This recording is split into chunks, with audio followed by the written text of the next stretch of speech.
Hello again, Fusion Connect groups. I hope that you guys have already had a good time together so far, maybe enjoyed some good food and some good just hanging out time together.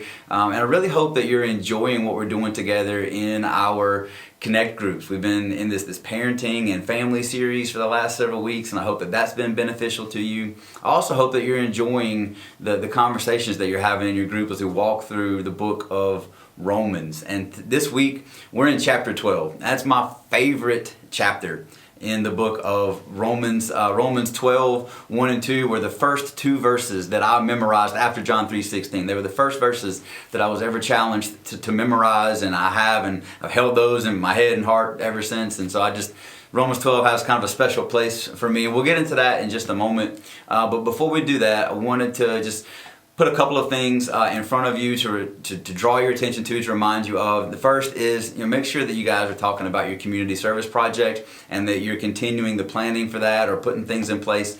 We just want to make sure that we hold each other accountable to see that those things are happening. Community service is such a big part of what makes the church effective in a community as we try to reach every man, woman, and child. Community service projects participated in by our Connect groups is a huge part of that. So we want to make sure that you guys are doing that kind of stuff. So just, again, continue the planning or conversations around those things.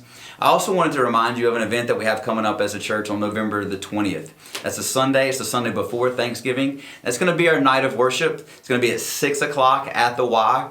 We've got a couple of other churches that are going to be present there, and the YMCA has actually made this their community night of worship. So they're inviting all of the people who have a relationship with the Y to come. So it could be, we don't know what size crowd, doesn't matter. We're going to have a great time of worship, and those are always just events for me that make a huge impact on my life. We take some time just to focus on worship, to get together and to be able to do that. It's very beneficial to me. I think it'll be very, very, very beneficial to you as well. So make plans to be with us on November 20th. And I also wanted to highlight a new thing that we're doing together as a church. We are participating in a mentoring program for young men in Kannapolis City School elementary schools. Next, starting this week, Chris and I are going to go and mentor some young men at Forest Park Elementary School. I know that we have some other men in our church that are partnering together with other churches to mentor young men in Kannapolis City School elementary schools, and I think this is going to be a huge benefit to the school system as we help them leverage some of the influence of the men in our church and other churches to pour into these young men, elementary aged boys. And so we're really excited about that's going to be going on. We right now, with all of the churches that are participating, I believe we have male mentors in every single Kannapolis City School elementary school. Isn't that cool? Hey, if you're a guy that's hanging out with us at Fusion and you're interested and you have some time during the week, usually early in the mornings, one day early in the week, we're shooting for either Tuesday or Wednesday morning. If you have that availability and you're interested in being a mentor for some young boys in our elementary schools, would you contact me or anybody else on the staff and let us know, and we'll get you connected and plugged in a way that you can help with that. So just, if you're interested in that, let us know. All right, now, into Romans 12. Like I said, my favorite chapter in the book of Romans, and Romans 12, 1 and 2 are, again, just very special to me, and I love the message of Romans 12, 1 and 2, because Paul tells us in those two verses that we can change the way that we think, and in renewing or changing the way that our minds perceive things, that really is the key to being different than the rest of the world. Paul says there's a way that the rest of the world sees things. There's a way that the rest of the world communicates, and a way that the rest of the world interacts with one another. And Paul says when we become followers of Christ, we no longer conform. We no longer act like, look like, behave like, participate in things like the rest of the world. And the key to that difference, and remember our theme for the year, to be different.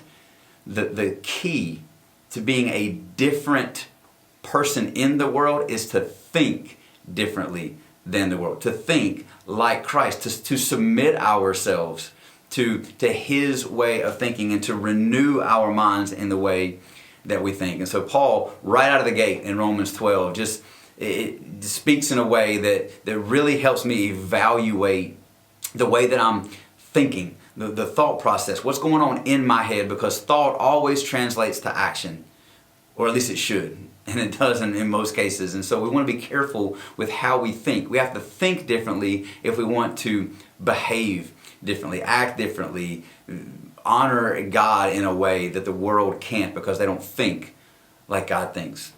So I would encourage you just kind of think through that. Maybe make that an application for your life. How's your thought life? How are the things in your head different because of your relationship with Christ? And then skipping down a little bit further, in the ESV translation of the Bible, there's a heading. There's a section heading just before verse 9. And the ESV calls this section the marks of the true Christian. And in verse 9 it says, let love be genuine. We are to abhor or to hate things that are evil. We're to love each other well. We're to outdo each other in showing honor, trying to be the most honorable people that we can. We have to have a passion about us, like it says, not slothful in zeal, but fervent in spirit. That to me just sounds like passion, and I love that imagery. And then it says to rejoice in hope, be patient in tribulation. In other words, when things aren't going the way that we want them to, that we can be patient because we know and believe and trust that God is at work in those situations. So we're to be patient in tribulation, constant in prayer, contributing to the needs of the saints, and we seek to show hospitality. And then he goes on and on and on, and he gives us this list of character quality traits that followers of Christ possess. And so here's what I ask you to do. Maybe spend some time in your group having a conversation around this and anything else that were your takeaways out of Romans 12. But what do you believe are the character traits according to what Paul says? If we take those and we lay those over the framework of the lives of believers, how well are we doing? Let's do some evaluation. How well are we doing in modeling the things that Paul says are the marks of a true Christian?